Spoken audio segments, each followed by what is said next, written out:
Zaria in northern Nigeria is the headquarters of the Islamic movement of Nigeria, which is the major Shia movement in Nigeria. Shiism has experienced tremendous growth as membership continues to increase. What are some of the reasons for this phenomenal growth? Hello there and welcome to In Focus. I am Abdullahi. Join us as we examine the growth of Shiism in Nigeria.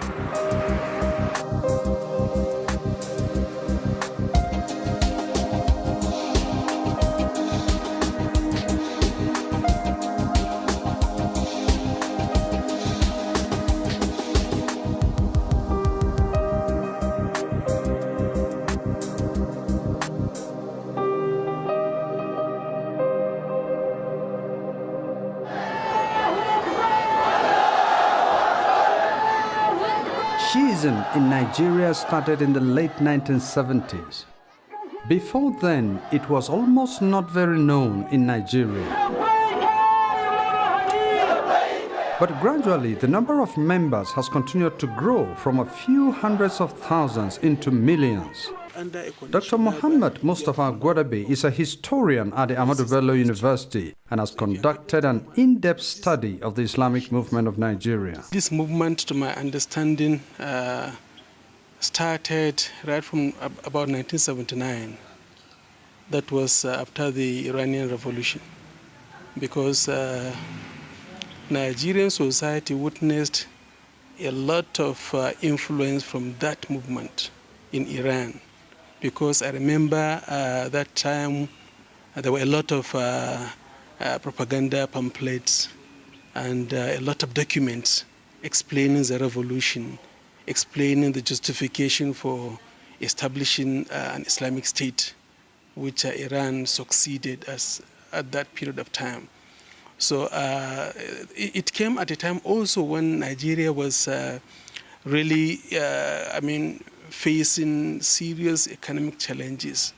If you remember, it was a little after that time, the civilian regime. And so that also provided another push because, the period witnessed a time when so many people started agitating for change, all forms of change.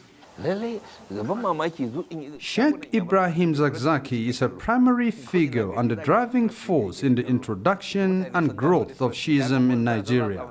He is highly revered by the members, but speaks with a mix of humility and confidence. There is natural growth and there is also some kind of development, which is more than the natural growth, in the sense that people are coming to understand what we are saying and they are siding with us. And this is, they are doing it in large number, in multitude, not in, in one by one. It's a matter of multitude. So we ourselves, we see, we are also surprised by what we see. You can see how, for example, gatherings like Arba'in, for example, it started with a handful of people some 10 years ago. Now it's growing into multitude. This is what speaking truth. Truth will always prevail. People always identify themselves with the truth. And that's why those who do not like, they will always try to insist that the truth shouldn't reach the people.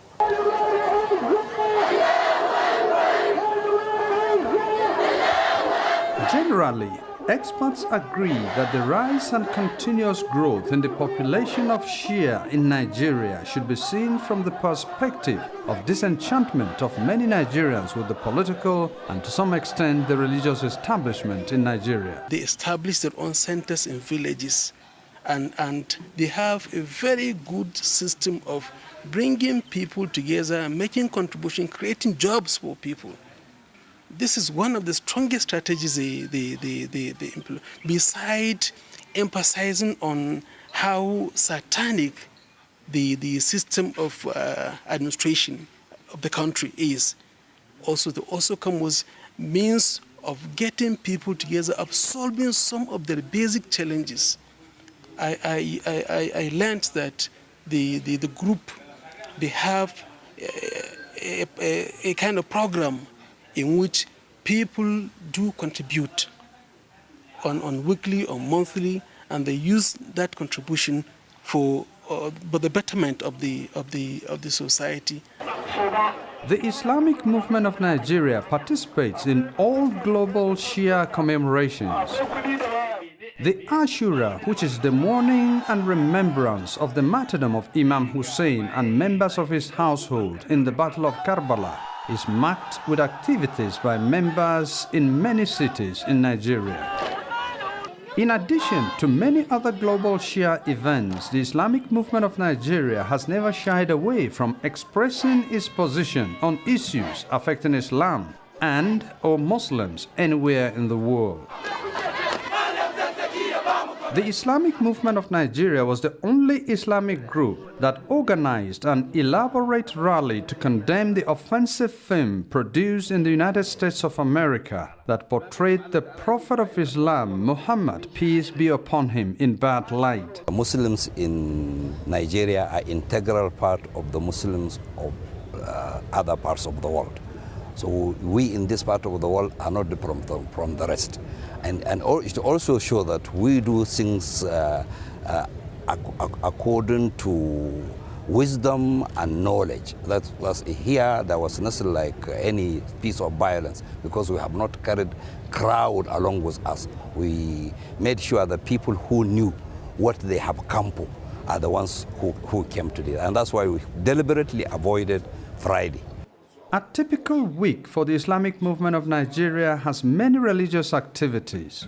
Dawra is a class taken by Sheikh Ibrahim Zakzaki for some selected elders of the group. It comes up from time to time, usually after 2 months. The elders in turn will go back to their communities and pass on the spiritual lessons. Dr. Abdullah Hidalladi is one of the elders. This evening we had a lesson from this book of Al-Haqaiq, which deals with how somebody should be able to purify himself, inner self, and makes his self-conformity with the teachings of Islam. That is to say, inner building, how to build yourself. Now, the topic we had this evening was on the issue of kibr. The lessons are trying to remind us that as far as a human being, whatever you have is a gift from Allah subhanahu wa ta'ala. Therefore, you have nothing to be proud of. Talk less of feel that you are above somebody. Our forefather Adam was created from dust. So who are you to feel somebody? If you are thinking you are rich, remember, you didn't make any effort to enrich yourself. It was Allah that provided you with wealth. Na'jul Balaga, or the Peak of Eloquence, is a collection of sermons and sayings of Imam Ali. This session comes up at the Husseiniya, the Islamic center of the Islamic movement of Nigeria, in its headquarters in Zaria. Dr. Muhammad Turi comes from Kano. The explanations and the postulations of Imam Ali on various spheres of life, on the issue of monotheism, on the issue of worship, on the issue of relationships between individuals. You will see that it's true. All scholars know that Imam Ali is somebody who is highly endowed and has spoken a lot in eloquence.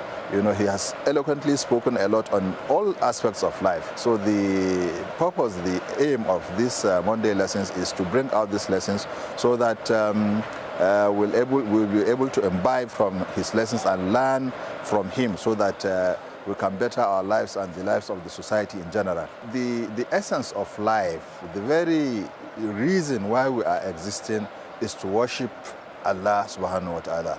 Because Allah says clearly in the Quran that وَمَا خَلَقْتُ الْجِنَّ وَالْإِنسِ إِلَّا لِيَعْبُدُونَ. I have not created man and jinn except that they should worship me.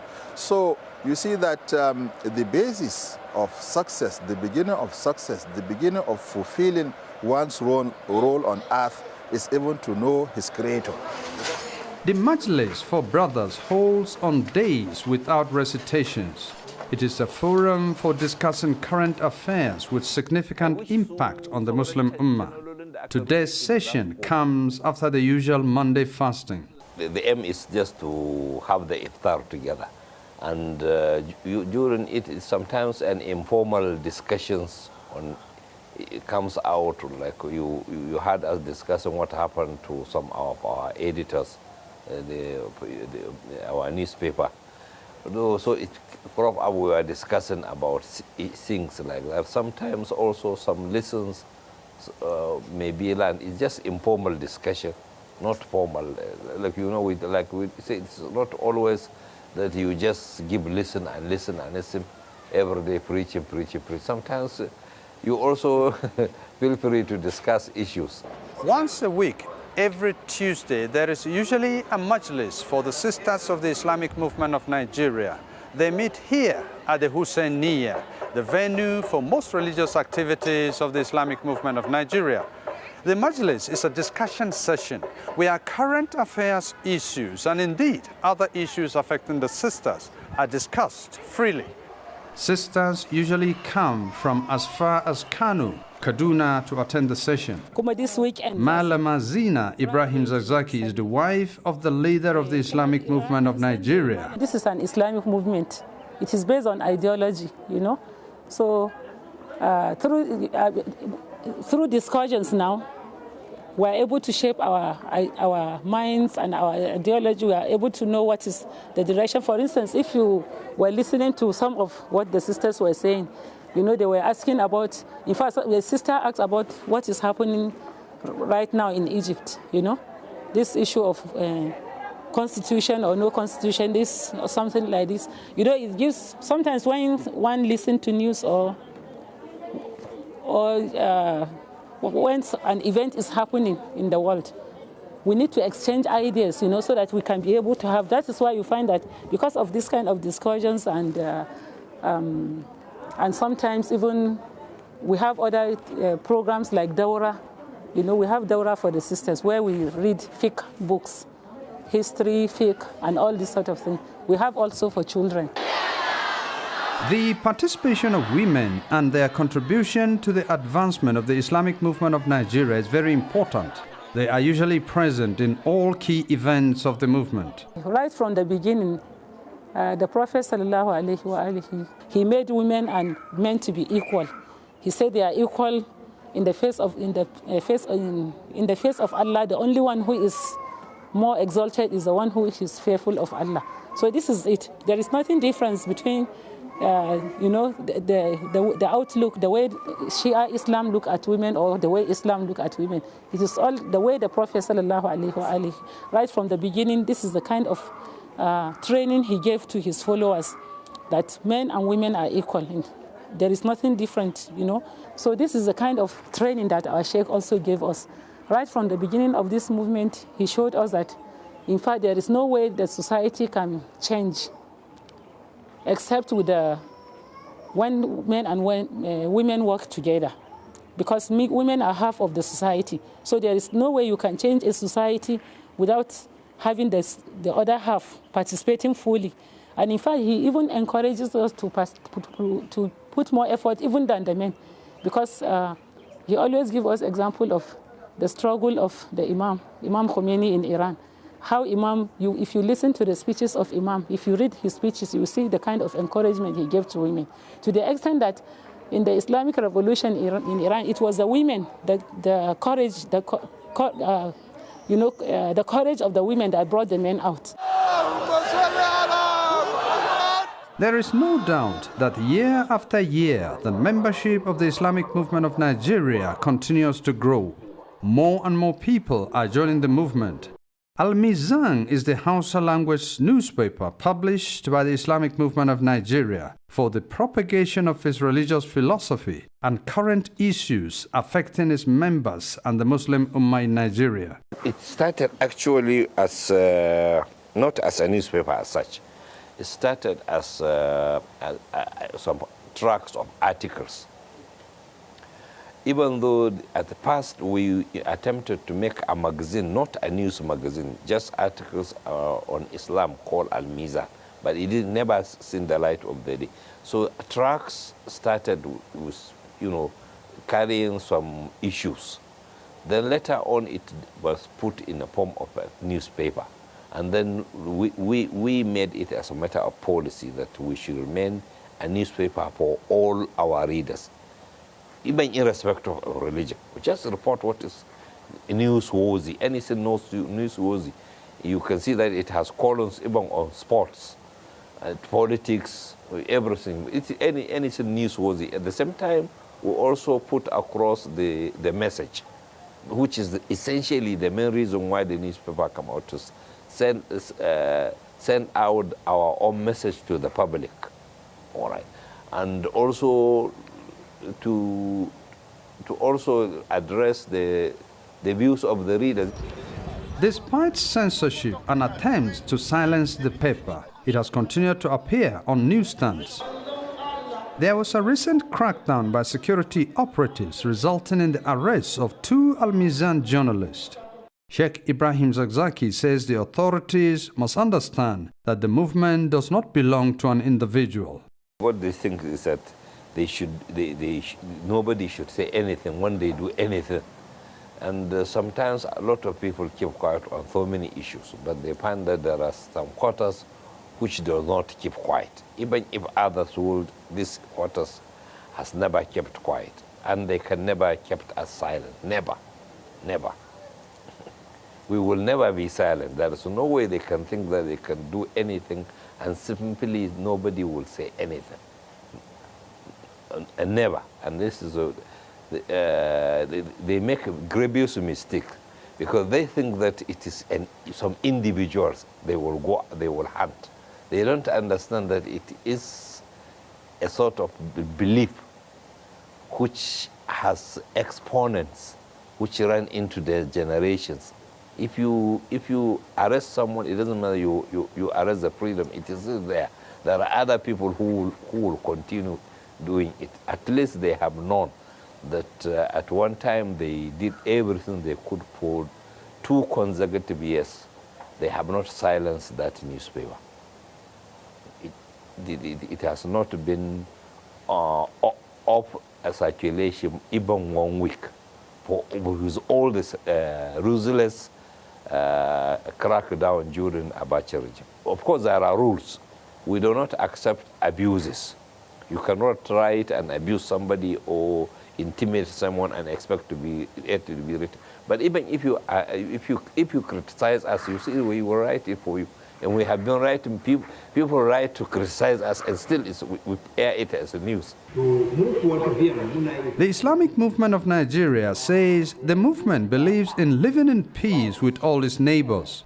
It has always preached peaceful coexistence as a cardinal principle. Sheikh Zakzaki says his movement does not have any problem with the authorities. We on our own side, we have no rift with anybody. But we know some people react differently to things they are opposed to. Or we do not say that everyone should agree with us. We have our own ideas. Not everybody agrees with our own ideas, and we acknowledge that. And we think that what we should do is to have a sort of forum where we exchange views, all right? Rather than say that you should come and join me or I should come and join you. You have yours, I have mine. But at least there are areas where we agree upon. Let us meet there. And that's why we provided for a platform we call Unity Week. For example, every year we gather people who come and give different lectures on different understandings. There are, apart from Salafi, there are also the Sufi and Salafi.